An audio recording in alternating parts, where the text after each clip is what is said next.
Bonjour à tous et bienvenue sur le podcast des établissements médico-sociaux, le podcast qui met en lumière le travail formidable réalisé par les acteurs du secteur. Je m'appelle Arnaud Chevalier et après avoir été directeur d'EHPAD pendant 8 ans, j'aide les établissements de santé à adopter les meilleures innovations pour simplifier et améliorer leur quotidien. J'ai créé ce podcast pour partager les belles expériences portées par des gens passionnés. Avant de commencer, si vous appréciez ce podcast, vous pouvez vous abonner pour ne rater aucun épisode et encore mieux, mettre une note 5 étoiles sur Apple Podcast et le partager à vos collègues. Sur ce, bon épisode. Bonjour à tous, aujourd'hui je discute avec Robin Brunner qui est le fondateur de la société Opixis et ensemble on va parler d'analyse de pratiques professionnelles, notamment en EHPAD, mais finalement ça pourrait être dans plein d'endroits, même si voilà, toi, tu as développé un réseau de psychologues du travail qui interviennent dans le secteur médico-social. Donc, on va parler d'analyse de pratiques professionnelles, qu'est-ce que c'est, comment ça marche, le rôle du psychologue du travail, qu'on voit peu en fait en EHPAD, mais voilà, quel pourrait être son rôle si ça pouvait enfin, s'il pouvait y en avoir plus. Juste avant de commencer, je te propose de te présenter et de nous parler de ton parcours. Oui, bah, écoute, bonjour Arnaud et merci, pour ton invitation sur ce podcast que j'écoute maintenant depuis plusieurs années et je suis toujours ravi d'écouter tes podcasts et encore plus ravi d'y participer. Donc oui, donc moi je suis, Robin Brunner, fondateur d'Opixis, le premier réseau français de psychologues du travail. On va pouvoir parler ensemble de nos interventions, notamment en analyse de pratiques professionnelles avec nos psychologues sur les EHPAD. Alors moi, j'ai un parcours assez atypique puisque j'ai été infirmier. J'ai fait ce métier pendant 4 ans. J'ai travaillé à Montpellier en psychiatrie et puis j'ai repris des études en licence de psychologie du travail. Donc je faisais ces études-là en journée et j'étais infirmier la nuit. Donc j'ai eu une licence 3 en psychologie du travail et puis ensuite je me suis orienté vers un master 1 et master 2 de management des établissements de santé où j'ai eu la chance de faire un stage au sein d'une clinique Colisée avec un directeur qui m'a beaucoup accompagné, qui m'a permis d'évoluer assez rapidement puisqu'ensuite j'ai pris la direction par intérim d'une clinique du groupe et puis après la direction d'un EHPAD pendant 1 an et demi. Voilà. Donc ça, c'est pour le parcours sur des postes de direction dans le secteur médico-social. Et après, j'ai eu une petite aventure dans une start-up que tu connais bien puisque c'est les opticiens mobiles où j'ai Ouais, on a fait un épisode. voilà, avec Mathieu, où j'ai pu du coup développer. J'étais ce qu'on appelle Key Account Manager, donc responsable grand compte. J'avais pour mission d'aller trouver des contrats nationaux avec les grands groupes d'EHPAD pour intervenir, pour pousser notre solution. Et ça m'a permis de développer aussi un gros réseau dans ce secteur, d'apprendre aussi un petit peu des techniques commerciales, de développement, de comprendre l'environnement de la start-up, de l'entreprise, de l'entrepreneuriat aussi avec Mathieu. Et ça m'a permis voilà, d'ensuite avoir les bases pour construire cette société qui est Opixis et qui est maintenant en place depuis 1 an et demi, qui se développe fort bien. Voilà. Ok, c'est marrant parce que tu boucles vraiment une boucle. Tu pars de. T'es infirmier. Alors, ça, déjà, c'est un peu une catastrophe d'être parti parce que tu fais partie voilà, Ouais, du problème de pourquoi il n'y a plus assez d'infirmiers. c'est ça.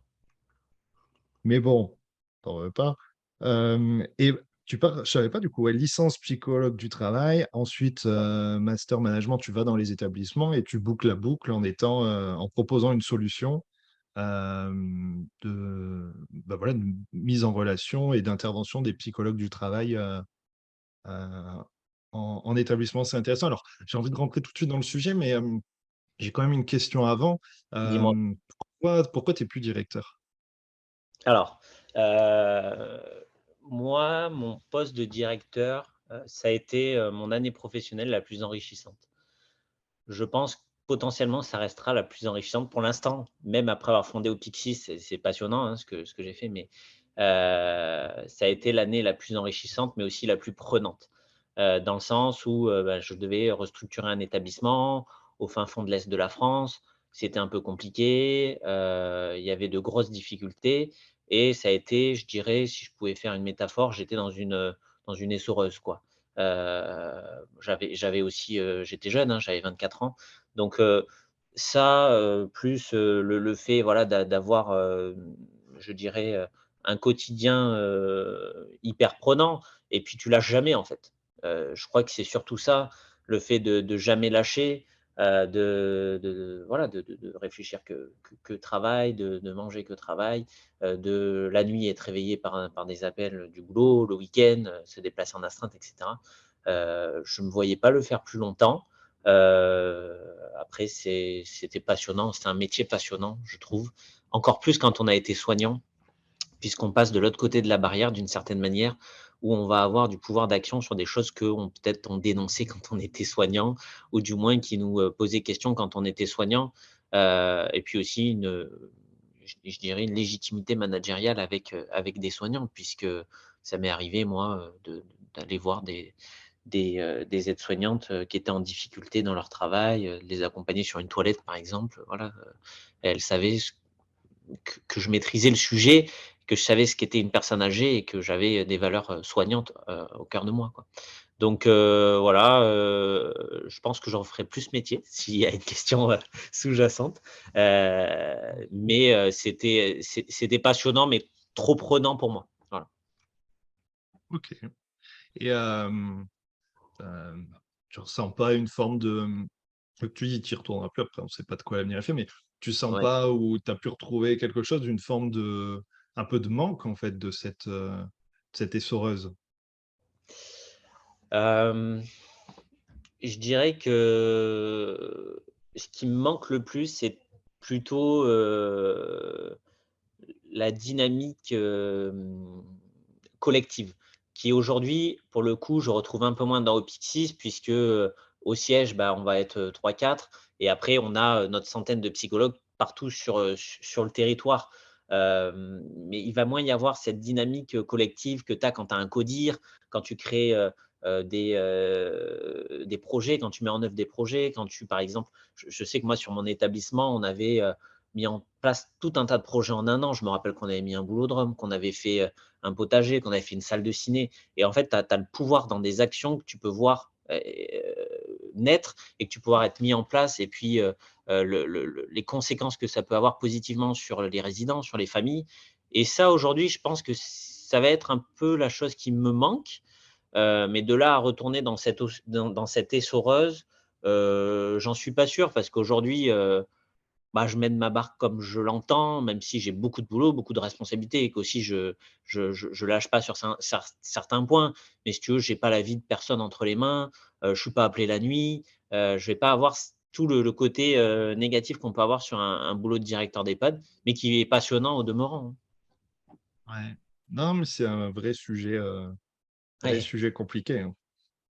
C'est un point, mais bon, on pourrait carrément en faire un épisode, c'est le sujet. Est-ce que, en fait, c'est quoi la vie après directeur d'EHPAD, en fait? Vers quoi on va? Est-ce qu'on y reviendra? Il y a beaucoup de collègues qui se posent la question de dire, bon, bah voilà, c'est trop, je vais partir, mais je vais faire quoi? oui. Beh, il faut qu'ils Et fassent un bilan. quelques-uns, Il faut qu'ils fassent un bilan de compétences avec Opixis et ils sauront vers quoi se tourner. Mais non, mais je pense effectivement que c'est un vrai sujet parce que, finalement, il y a une certaine addiction, en fait, à cette essoreuse, à, ce métier ultra prenant où, en fait, on a, tout un tas de responsabilités, mais aussi, on peut mener des actions positives pour des personnes qu'on accueille et qui sont en souffrance ou, fort âgées, fort malades et on peut voilà, il y a un vrai rôle social, en fait, sur ce métier, même aussi en accompagner les équipes, faire grandir les équipes et heu et je comprends que ça puisse manquer à certains et je comprends aussi, pour l'avoir vécu moi-même, qu'ils puissent se dire: «Qu'est-ce que je fais après?» Parce que ça, je l'ai oui. vécu moi. Je l'ai vécu, de me dire, après mon expérience dans la start-up, de me dire, «Mais j'ai été directeur d'EHPAD, oui, mais c'était trop, oui, mais ça me manque». Tu vois? Ce tiraillement un peu entre ces 2 choses et puis de se dire: «Mais qu'est-ce que je vais faire? Qu'est-ce que je vais faire?» Bah non, je vais pas faire retourner infirmier, j'aurais l'impression de rétrograder. Bah non, je vais pas, je vais pas faire, je sais pas, adjoint ou quoi, je ne me sentirais pas à ma place. Ouais, c'est vrai que c'est un vrai sujet, de se dire, vers quoi on peut tendre quand on a été directeur d'EHPAD. Mais on n'a pas Ouais. les Et réponses tout puis, le temps soi-même. Non, mais tu vois, tu as quand même trouvé une solution. Et ce qui est marrant, c'est qu'en fait, parce que je fais le parallèle, parce que moi, je suis dedans hein, pour la deuxième fois. Je suis parti, je suis revenu, je suis reparti. Et où je me dis, bah, en fait, on y est toujours.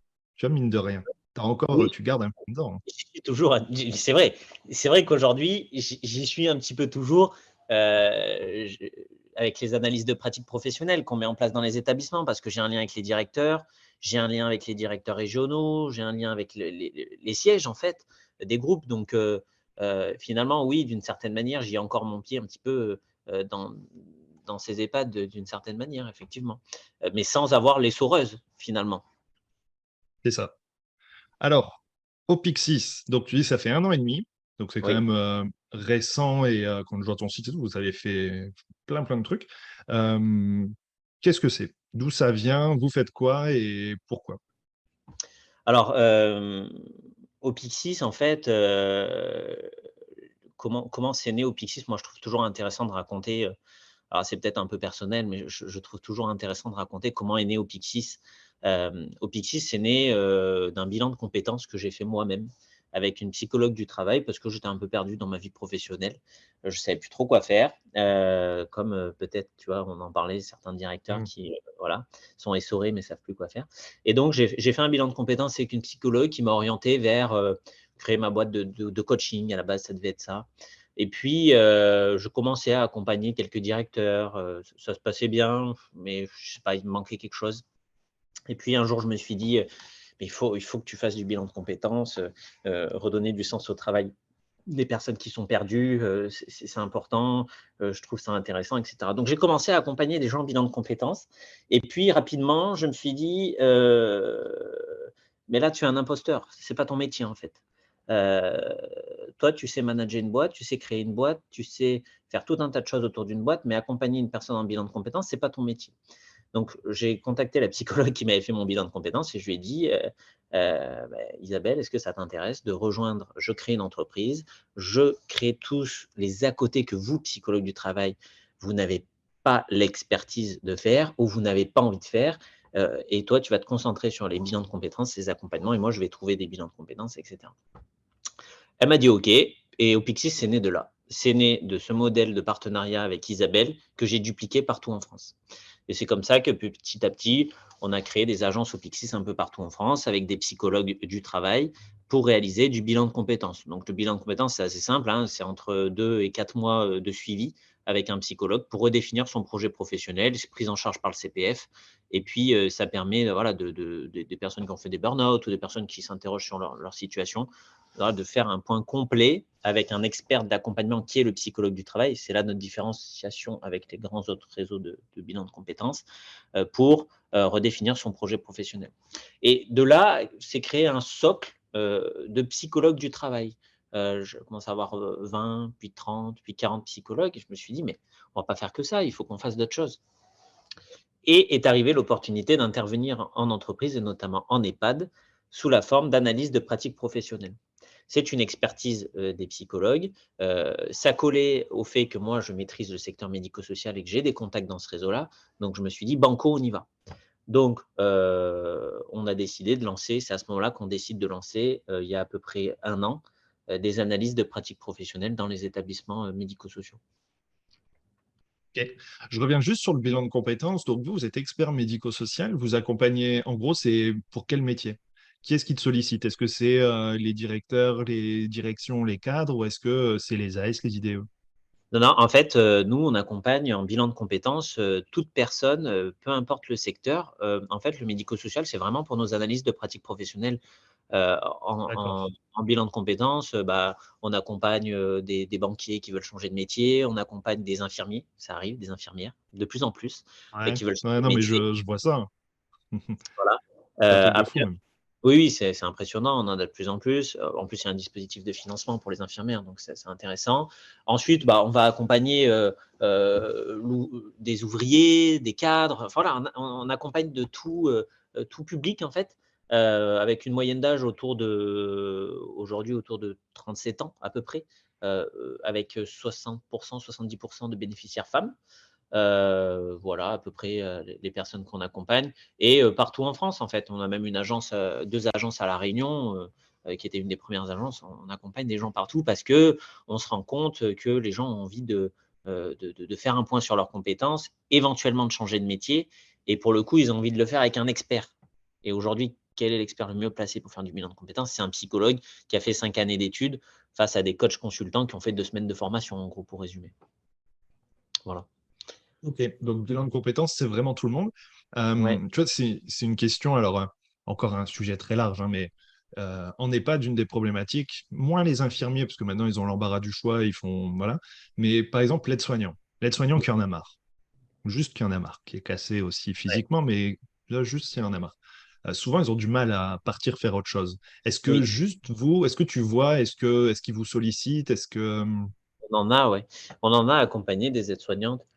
Souvent, alors je ne veux pas faire de généralité, mais souvent, en fait, hem, c'est leur reconversion, c'est assez marrant, mais est souvent quand même dans la relation d'aide. En fait, ces personnes-là, souvent, quand elles ont été aides-soignantes, surtout sur des publics, tu vois, par exemple, qui va arriver à la cinquantaine, 55 ans, c'est des personnes qui ont fait ça par vocation, en fait. Heu, Aujourd'hui, je pense que c'est différent sur les jeunes publics aides-soignantes. Mais sur ces publics-là, qui ont, 30 ans de métier, on est sur des personnes, à 95 je pense, qui ont fait ça par vocation, en fait. Donc elles ont l'humain au cœur de leurs valeurs et souvent la réorientation, beh, ça va être, monter un cabinet de reiki, faire, sophrologue, voilà. Elles vont partir souvent sur de l'accompagnement, de personnes, mais de façon plus douce, alors et ça sous-tend forcément une formation, hein, derrière, hein, mais voilà, des accompagnements qui les cassent moins. C'est ça qui est intéressant aussi avec le psychologue du travail, c'est qu'il va analyser l'environnement de travail. C'est un tout en fait. Quelles sont vos compétences? Quelle est votre personnalité? Quelles sont vos motivations? Quelles sont vos valeurs? Mais aussi quels sont, vos besoins? Par exemple, tu vois la personne, soulever des charges physiques, enfin soulever des charges, c'est trop physique, où elle va être empruntée moralement de voir de la souffrance, mais ça, on va le prendre en compte pour, l'aider à définir son projet. Voilà. Ok. Et ouais, alors après, tu vois, ma question, c'est juste, est-ce que vous voyez une tendance? Est-ce que toi, tu vois ça? Alors après, enfin, c'est dur de voir une tendance générale là-dessus, mais Oui, je me demande, tu vois, est-ce que les aides-soignants, il y a un moment, ou comme là, les infirmiers sont partis, est-ce qu'à un moment, les aides-soignants vont se dire aussi, bon, allez, une fois qu'on n'en peut plus, on s'en va? Parce qu'aujourd'hui, mon sentiment, c'est qu'une fois qu'ils n'en peuvent plus, ben, ils restent quand même. Et du coup, c'est pas bon pour eux, c'est pas bon pour les établissements. Et ça la je question, c'est comment on les accompagne vraiment? Parce qu'aujourd'hui, il n'y a pas grand-chose. Et c'est vrai, et c'est la difficulté, enfin, c'est ce que tu dis, c'est qu'en même temps, ben, ils sont eux aussi, en fait. Tu vois, nous, on est dans les soreuses, eux, ils sont dans une autre essoreuse, oui. mais ils sont dans l'accompagnement, dans la relation. Et en gros, c'est dur pour eux de faire autre chose parce que, Moi, je pense que, on va en parler ensuite, mais je pense que, par exemple, des dispositifs comme l'analyse de pratique professionnelle est un outil intéressant, pour justement, réguler, ces situations qu'ils rencontrent et leur quotidien de travail qui est à forte charge émotionnelle. Ça, c'est un premier point. Après, ça va être plus un point de vue personnel, mais je pense qu'il faut trouver, des solutions, pour faire évoluer les métiers. Quand tu vois, que, ça y est, on est enfin arrivé au fait que les aides-soignants pourront rentrer en deuxième année d'école d'infirmier, moi, je pense que c'est un dispositif qui va dans le bon sens. Heu oui, quand je connais tout un tas de groupes qui mettent en place des VAE pour leurs, ASH faisant fonction, pour évoluer vers le métier d'aide-soignant. Je trouve ça très intéressant et je pense il faut accompagner les métiers et bien sûr qu'à un moment donné, il faut plus de moyens pour ces personnes-là, plus de moyens techniques pour se soulager le dos. Beaucoup, je pense qu'on on sous-estime le côté formation aussi. En fait, ces personnes-là, elles ont besoin de formation. Elles ont besoin, qu'on les accompagne sur, les postures, sur, l'accompagnement des personnes âgées. Nous, par exemple, on a lancé une formation sur la vie privée, la vie intime et sexuelle des résidents d'EHPAD. Moi, je pense que ça devrait être obligatoire dans tous les EHPAD de faire ça, par exemple. Voilà, donc je pense qu'il y a un manque de formation. Après, les groupes, les associations, les EHPAD, je pense, bricolent comme ils peuvent. Je pense qu'ils font déjà beaucoup. Heu, Quand tu vois la pénurie, des aides-soignants, c'est compliqué, hein, moi, il y a déjà 5 ans, quand j'étais, directeur dans le Doubs, je rencontrais les IFAS et les IFSI, ils me disaient: «Mais on n'est pas plein, on n'est pas plein, quoi. Nos promos sont à moitié vides». Donc, il y a un vrai problème d'attractivité du métier, qui ne sera pas seulement résolu par des augmentations de salaire, hein. À un moment donné, même si tu augmentes un peu le salaire des aides-soignantes, des infirmières, moi je le vois, infirmiers, les personnes qu'on accompagne, ils ne nous parlent pas de problème de salaire, hein. Les personnes qu'on accompagne, ils nous disent: «Mais moi, je fais un métier de secrétaire, ça a plus de sens mon métier. Je fais de la paperasse toute la journée». Il est là le problème. Une infirmière, elle ne fait pas son métier pour faire, des papiers, des transmissions dans un logiciel de soins et appliquer, tout le temps ce que le médecin, va lui dire. L'infirmière, elle est là pour faire du soin aussi, pour faire soin. Heu et à mes yeux, ça, on le perd. Non, c'est clair, c'est la notion du sens au travail, hein. C'est ce qu'ils Bien disent. sûr. Et puis c'est le fait de juste pas réussir à faire leur boulot parce qu'il y a trop de travail, ils sont pas assez, parce que absentéisme, parce que difficulté de recrutement. Bien Et sûr. voilà, donc, et le salaire, ça vient un peu plus loin. Non, mais Mmh. c'est clair. Donc, une partie de la réponse, ce serait comment on fait finalement pour aider les Ouais. AS à se reconvertir. Il y a une partie de la réponse, c'est faire en sorte qu'elles soient bien dans leur job pour qu'elles n'aient pas forcément envie de se reconvertir. Et Oui, ta c'est réponse, c'était l'analyse de pratiques professionnelles. oui, alors, pour moi, l'analyse de pratique professionnelle qu'on met en place sur les établissements, c'est un étage de la fusée. Je pense que, tu vois, c'est intéressant ce que tu dis parce que tu dis, absentéisme, turnover, donc en fait, quand tu esquisses ces mots, on se rend compte qu'on est dans un cercle vicieux. Et moi, je l'ai déjà vécu, sur mon poste de directeur. C'était, bah, il y avait une aide-soignante qui était absente, puis une deuxième, puis, celle qui tire tout le temps et qui est jamais absente, bah, à un moment donné, elle va exploser. Puis il y en a une qui se fait mal, du coup, elle se fait mal, donc tu as quelqu'un en moins, puis après, tu as une série de démissions, puis en fait, tu es dans un cercle vicieux. Et je pense que, les établissements, doivent essayer de mettre en place, des cercles vertueux. Et je pense que ces cercles vertueux, ils passent par différents dispositifs. Heu, il y a pas de révo il y a pas de il y a pas d'action révolutionnaire, je pense. Mais je pense que ça va être des petites actions qui vont faire en sorte qu'on va inclure, ces soignants dans une démarche, d'amélioration de leur QVCT. L'analyse de pratiques professionnelles, donc, pour décrire, hein, à quoi ça ressemble, en gros, c'est, une psychologue, qui se déplace en établissement, donc souvent en EHPAD, qui vient en récurrence, au minimum une fois par mois, voir une équipe de soignants, heu et constitue un groupe, ce qu'on appelle un groupe d'analyse des pratiques professionnelles. Dans ce groupe, ce qui est, évoqué, c'est les situations à forte charge émotionnelle. Donc il y a un tour de table avec les différents soignants qui vont dire: «Bah, moi, j'aimerais parler de, la difficulté que j'ai avec, telle famille. Moi, je voudrais parler de l'agressivité de tel résident. Moi, j'ai une difficulté avec la prise en charge, de la fin de vie», par exemple. Et une situation est votée par le groupe et est analysée pendant ces 2 heures. Voilà. Ok. Non, c'est. En fait, c'est abusé parce que c'est vachement bien. En fait, c'est tellement logique, tu vois. Et Mmh. je me dis, alors c'est bien d'avoir un psychologue qui est formé, en plus quelqu'un d'extérieur, c'est plus facile. Oui. Mais je me dis, ça me semble tellement important et surtout, j'ai le sentiment qu'on le fait quasiment jamais dans la vraie vie. Oui, alors, c'est intéressant le fait que tu dises d'une personne extérieure. Parce qu'en fait, l'analyse de pratique professionnelle, il y a quelque chose de très important à prendre en compte, c'est la dynamique de groupe. La dynamique de groupe, elle est pré et dynamique de groupe et liberté de parole. Ce qui va permettre de libérer la parole déjà, c'est le fait qu'il y a pas de hiérarchie dans le groupe d'analyse des pratiques professionnelles. On n'inclut pas les infirmières coordinatrices, on n'inclut pas l'adjoint, on n'inclut pas le directeur, on n'inclut pas le médecin coordonnateur. L'analyse de pratique professionnelle est un groupe de pairs. On met en place souvent des soignants, donc ça va être ASH faisant fonction, aide-soignante, infirmière, dans ce groupe. Donc ça va être un cadre sécurisant avec une personne extérieure qui est psychologue, donc qui va être en capacité et formée à accueillir éventuellement la souffrance, éventuellement la colère, éventuellement la tristesse des soignants qui participent au groupe d'analyse des pratiques professionnelles. Et en plus de ça, chez nous, alors je pense que voilà, les analyses de pratiques professionnelles, il faudrait les mettre partout dans tous les établissements. Il n'y a pas que nous qui en faisons, mais chez nous, elles sont formées au secteur médico-social. Voilà.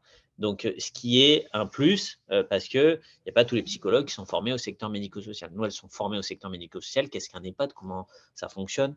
Comment on s'adresse à des soignants, etc. Et ce groupe-là d'analyse des pratiques professionnelles, il faut le voir comme une démarche long terme. J'ai des fois des établissements qui me disent: «On veut mettre une analyse de pratique professionnelle une fois». Je leur dis: «Mais non, on ne va pas travailler avec vous, c'est pas possible en fait». Une analyse des pratiques professionnelles, si on veut que ça soit efficace, il faut que ce soit une démarche long terme, récurrente, animée. Pareil, des établissements qui parfois sont en difficulté pour trouver des soignants, à impliquer dans la démarche. Mais c'est parce qu'eux-mêmes, en fait, et puis souvent, et des fois, il y a des petites annulations, tu sais, au dernier moment, qui m'appellent: «Ah bah oui, là, vous savez, hein, c'est compliqué, on a de l'absentéisme, moi j'ai pas le temps de mettre ça pour les équipes, c'est encore un truc en plus». Des fois, moi, je leur réponds. Je leur dis: «Mais non, mais justement, là, il faut mettre ça en place parce que ça va vous permettre d'avoir moins de difficultés, d'absentéisme, et cetera». Alors c'est pas révolutionnaire, mais en tout cas, ce qui est intéressant, c'est que nous, on a une analyse, puisqu'à la fin de chaque, analyse de pratique professionnelle, chaque salarié, chaque soignant scanne un QR code dans lequel il va arriver sur un questionnaire de satisfaction, et puis avec des verbatims à déposer. C'est-à-dire qu'il nous dit ce qu'il a pensé de l'analyse de pratique professionnelle, il nous met un commentaire. Et ça permet d'avoir une vision fine de l'intérêt des soignants pour ces groupes. On a un intérêt qui est majeur.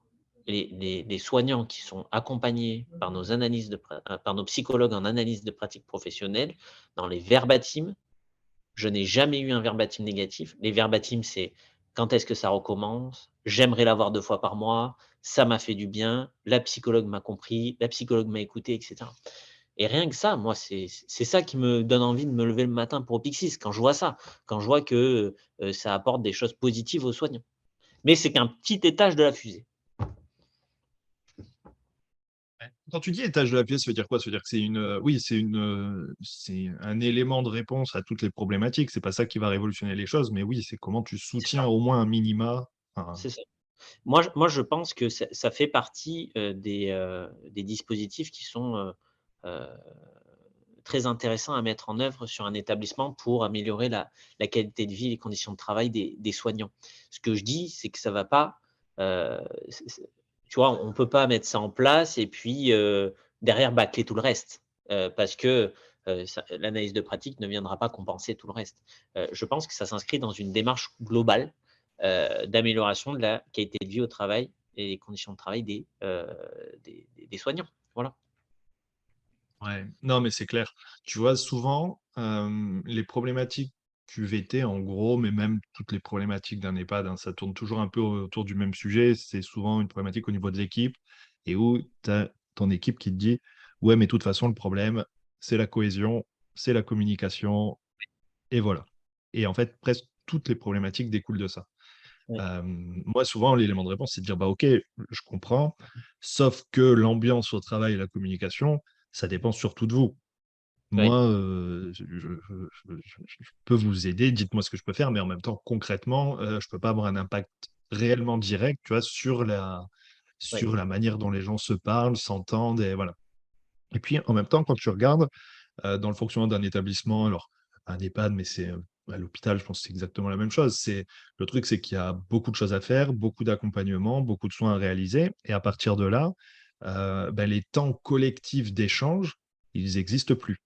mmh, Tu vois, j'étais allé à une conférence, c'est un truc qui m'a vraiment marqué, c'est de se dire qu'en fait, avec les 35 heures, en gros, on a retiré les temps de réunion, les temps d'échange parce que, voilà, finalement, oui, on a gratté ça, pour que ça puisse continuer à tourner.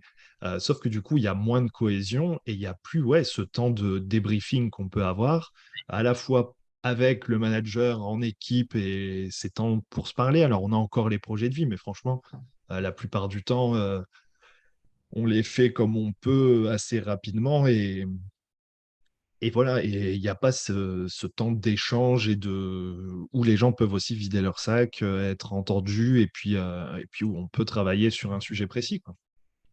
Ce oui, qui oui, amène, les clients à plus en pou à enfin, ils en peuvent plus, quoi. mmh mh.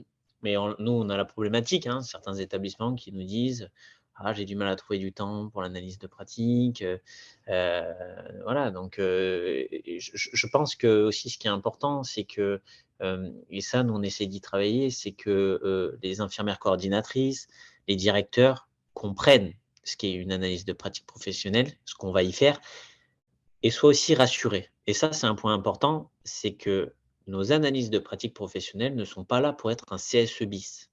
On est Hmm. sur la pratique professionnelle, on n'est pas là pour dénoncer les conditions de travail, on n'est pas là pour dénoncer le management de X ou Y personnes, on n'est pas là pour dénoncer la politique de X ou Y groupe. On est là pour se concentrer sur la pratique professionnelle. Et ça, nos psychologues sont formés sur ça, pour pas que ça déborde et pour que l'analyse de pratique professionnelle reste dans un cadre de l'analyse de la pratique professionnelle. Donc, nous, par exemple, ce qu'on fait, c'est que chaque établissement dans lequel on va mettre en place l'analyse de pratique professionnelle, le directeur est convié, c'est une visio obligatoire avec l'IDEC et avec Estelle, qui chez nous est la référente nationale analyse des pratiques, ou alors présente, mais qu'est-ce qu'une analyse de pratique professionnelle? Qu'est-ce qu'on y fait dedans? Quelle est la situation de votre établissement? Parlez-moi de votre situation d'établissement, de façon à ce que se crée déjà une relation de confiance et que le directeur, l'IDEC, le CODIR, sache ce qu'est une analyse de pratique professionnelle et ce qu'on vient y faire dedans. Voilà. Donc ça, c'est hyper intéressant parce que du coup, tout le monde est impliqué dans la démarche. Tout le monde est impliqué dans la démarche. Ce qu'on fait aussi, par exemple, c'est qu'on fait des affiches avec, dans la salle du personnel, qu'est-ce qu'une analyse de pratique professionnelle avec différents items qui expliquent de façon à favoriser l'engagement des soignants pour cette démarche. Parce que l'analyse de pratique professionnelle reste une démarche basée sur le volontariat, quoi. Ok. Euh, vous les formez comment, les psychologues du travail, au fonctionnement d'un établissement médico-social? Alors, ils ont une formation en e-learning quand ils rentrent chez Opixis, D'accord. avec des vidéos enregistrées et un suivi avec justement Estelle, notre référente analyse des pratiques professionnelles. Et après, ils ont un suivi tout au long de leur parcours chez Opixis, puisque du coup, Estelle anime en gros le réseau de psychologues sur la partie analyse des pratiques professionnelles. Ou par exemple, quand un psychologue sort d'une séance d'analyse des pratiques ou pour le coup, il a été en difficulté, il peut réguler ça avec Estelle. Donc c'est ça aussi qui est intéressant, c'est que nos psychologues dans le réseau, ils ne sont pas laissés, «Tiens, tu vas intervenir là, faire telle analyse de pratique et puis, ciao». Non, non, il y a un vrai suivi. On s'assure qu'ils respectent aussi le référentiel Calliope, qui est un référentiel qu'on a et qui nous permet d'avoir voilà, accès à des financements, etc. Et puis aussi, là, c'est la nouveauté, c'est qu'on est devenu une société à mission. Donc, on s'assure que nos engagements environnementaux, sociaux soient respectés par nos psychologues. Et le fait d'avoir cette structure de siège à disposition des psychologues fait que on a une qualité d'accompagnement qui se retrouve dans la satisfaction des soignants, quoi. Ouais, la force du réseau par rapport à, on va dire, des libéraux un peu isolés et seuls, vous structurez, vous accompagnez, et puis les gens ne sont pas seuls. Bah, Ok. il y a, Est-ce que tu as des... Vas-y.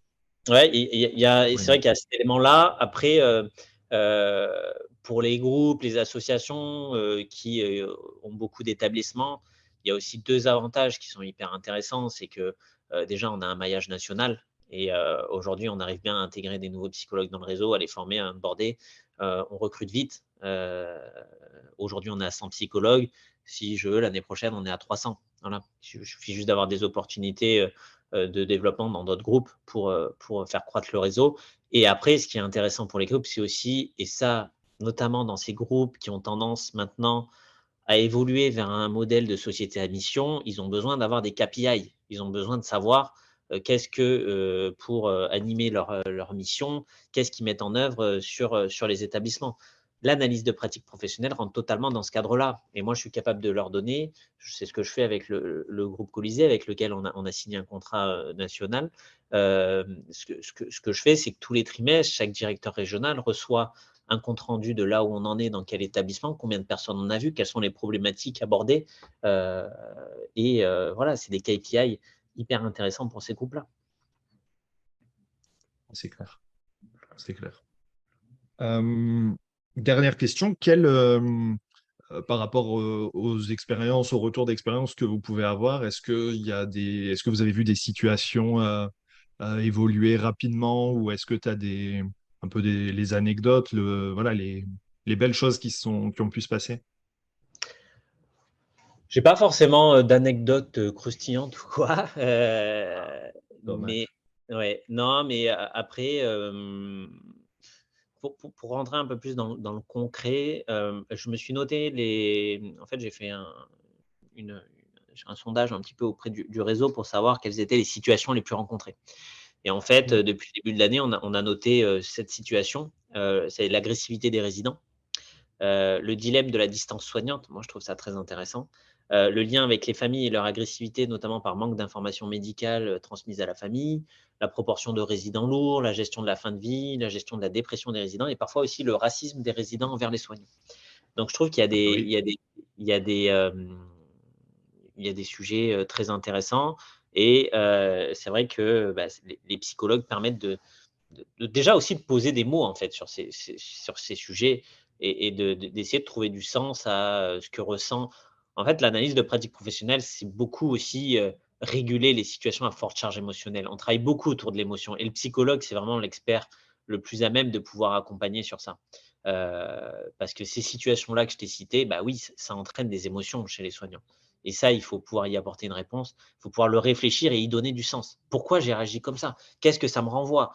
Pourquoi, comment je peux, la prochaine fois que je rencontre cette situation, mieux réagir? Voilà, c'est ça aussi. On vient créer, des conditions, favorables à avoir des comportements, des réactions qui soient plus positives sur des situations rencontrées. Et ça, nécessairement, ça améliore l'accompagnement des résidents aussi.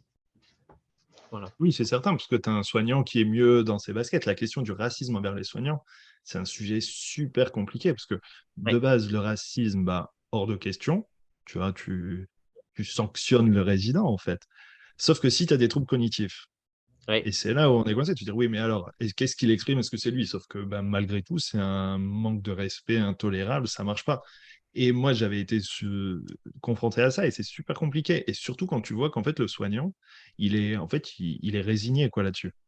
oui, Mais tu te dis, oui. c'est Mmh, tellement intolérable quoi. Et comment tu gères ça? Et c'est vrai mmh, qu'en fait, oui, c'est l'émotion de se dire, ben, on se retrouve dans un dilemme de pas pouvoir accepter, mais d'avoir pas tellement d'options. oui. Mmh. Non, mais c'est vrai que c'est à chaque fois des situations, très très intéressantes, hein, qui sont travaillées dans ces analyses de pratique. Mais c'est encore une fois, c'est un étage de la fusée qui est important, mais voilà, il y a pas que ça. Moi, je pense et je répète ça, je martèle ça, mais pour moi, la formation, des soignants sur tout un tas de sujets est hyper importante, hyper importante. Je le vois sur la formation qu'on a fait, enfin les formations là qu'on est en train de faire sur la vie privée, intime et sexuelle des résidents d'EHPAD. Pourquoi on en est arrivé là? Parce qu'en fait, c'est des situations qui ressortaient en analyse des pratiques professionnelles et c'est une demande des établissements et on se rend compte qu'on est loin, de faire enfin, d'avoir des soignants formés sur le sujet. Où, on va, tu vois, par exemple, avoir des soignants, bah, c'est des questions difficiles, attention, hein, c'est des questions complexes, mais on va avoir des soignants qui, bon, le réflexe, ça va être, c'est quand ils tombent sur un par exemple, un couple de résidents ayant, des rapports, sexuels, beh, le réflexe, ça va être de prendre en vidéo, quoi. Au lieu de réfléchir le consentement, au lieu de réfléchir, la situation, voilà. Donc moi, je crois beaucoup à la formation des soignants, sur les établissements à diverses situations, voilà et ces Ouais, situations peuvent émerger des analyses de pratiques professionnelles. ouais, c'est ça, pour anticiper et se préparer aux situations difficiles qu'on rencontre tous les jours dans les établissements. Ça, C'est ça. c'est une certitude. Ok. Alors, bah, pour conclure, si on est un établissement et qu'on souhaite mettre en place des analyses de pratiques professionnelles ou avoir ou un bilan de compétences, si on en a marre, euh, comment on te contacte? Bon, bah, c'est assez simple, on a un site web donc qui s'appelle opixis.fr, opyxis.fr. Les analyses de pratiques professionnelles, on a une page dédiée sur le site et en fait, les directeurs ou les IDEC qui veulent mettre en place cette démarche sur les établissements ou ne serait-ce qu'avoir un peu plus d'informations, peuvent prendre rendez-vous sur une visio de présentation, où on leur fait une petite, présentation de ce qu'on y fait en analyse de pratique professionnelle. Et puis, ensuite, il y a un numéro direct sur Opixis, qui est le 06 10 81 02 03. Voilà. Les personnes peuvent nous contacter. Voilà. Sachant que les analyses de pratique professionnelle, c'est vrai qu'on a tendance à mettre en place en fait sur les établissements, pour donner un peu plus d'éléments contractuels, on met en place des contrats annuels avec de la récurrence minimum une fois par mois. Il y a des établissements qui prennent 2 fois par mois. Voilà. Et ça coûte à peu près entre 3 000 et 4 000 euros par an pour l'établissement, donc c'est pas trop onéreux. Est-ce que tu as un retour, parce que c'était ça aussi l'impact que ça peut avoir à travers les indicateurs et tout ça, sur l'absentéisme? Parce qu'en gros, c'est, allez, 3 jours d'intérim, quoi. Si tu arrives à Ouais. En réduire fait, ton absentéisme, je veux dire. j'ai prévu de mener une étude d'impact, mais on n'a pas assez de recul aujourd'hui sur nos interventions, puisqu'on n'a pas 1 an d'ancienneté sur les établissements. Pour moi, l'étude d'impact, il faut l'avoir avec 1 an d'ancienneté sur un établissement où ça a été bien mené de manière récurrente, au moins 1 fois par mois. Et oui, je compte mener une étude d'impact prochainement. Ouais. Mais Oui, et puis, c'est pour ça que je reste prudent en disant que c'est qu'un étage de la fusée et que je dis pas que c'est révolutionnaire. Je bien pense que sûr. Et puis tu pourras, c'est difficile parce que tu es sur un élément indirect, tu vois. C'est pas forcément l'analyse des pratiques professionnelles qui réduit l'absentéisme, c'est comme tu dis, c'est un étage de la fusée, ça a aidé, c'est ça. mais c'est pas, voilà, pas Non, l'alpha et l'oméga, quoi. et puis on aura aussi des réponses dans le cadre des baromètres sociaux que font les établissements. Aujourd'hui, on n'a pas assez de recul pour qu'ils puissent en parler, puisque je ne sais pas quand est-ce que les campagnes ont lieu, mais souvent à la fin d'année. Donc à la fin d'année, on verra si, par exemple, dans les verbatims, je sais pas, quelles sont les démarches que vous avez appréciées sur l'établissement, sort les analyses de pratiques professionnelles. Mais oui, des études d'impact sont prévues, évidemment, prochainement. Ok, très bien. On a Voilà. donc ton site internet et puis oui, il y a le numéro qui est noté dessus. On te contacte, il y a des visios, tout Pas est. la nuit, pas les week-ends, parce que j'ai changé de métier pour pas être Ce que tu dérangé aimes la bien nuit. quand t'appelles la nuit, quoi. Voilà. En urgence. Ok, eh ben merci Robin, et puis à bientôt. Merci beaucoup, Arnaud. Merci d'avoir écouté l'épisode jusqu'au bout, j'espère que le sujet vous a plu et qu'il vous inspirera. Pour m'aider à faire connaître le podcast, abonnez-vous sur votre plateforme d'écoute préférée ou notez-le et partagez-le sur vos réseaux sociaux. N'hésitez pas à me contacter sur LinkedIn pour toute remarque ou proposition de sujet. Bonne journée et à bientôt sur le podcast des établissements médico-sociaux.